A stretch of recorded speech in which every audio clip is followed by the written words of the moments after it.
জন্মদিনে উইশ করা যাবে কিনা, দয়া করে কোরআন হাদিসের আলোকে উত্তর দিবেন।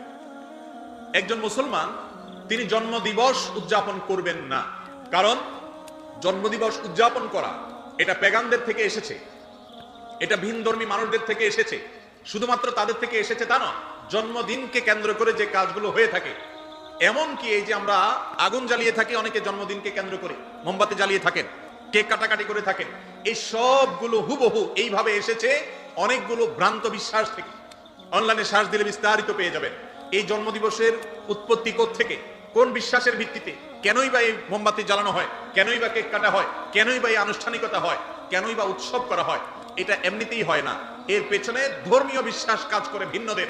একজন মুসলমান কখনো অন্য ধর্মের মানুষের ধর্মীয় বিশ্বাস ধারণ লালন করতে পারেন, অন্তত তাদের সাথে সাদৃশ্য হয় সেজন্য এটাকে তিনি বয়কট করবেন। মুসলমান কখনো অযথা, অহেতুক এবং অযৌক্তিক কাজ করতে পারে না। মুসলমানের প্রত্যেকটা কাজের পিছনে কি থাকবে? যুক্তি থাকবে, কোন একটা অবশ্যই তার পেছনে যৌক্তিক কারণ কাজ করবে।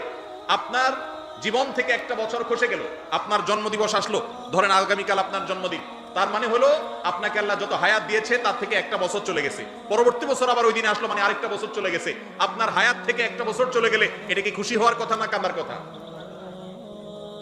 আমাদের কিছু কিছু উৎসব আছে যে উৎসবগুলোর কোনো আগামাথা খুঁজে পাবেন না, কিন্তু জন্মদিবস কেন্দ্রিক কোন শুভেচ্ছা জানানো, উইশ করা, এরকম কোনো কিছু কোরআন হাদিস থেকে প্রমাণিত নয়। মুসলমান সে কখনো ভিনধর্মীদের কালচারের অনুসরণ করতে পারে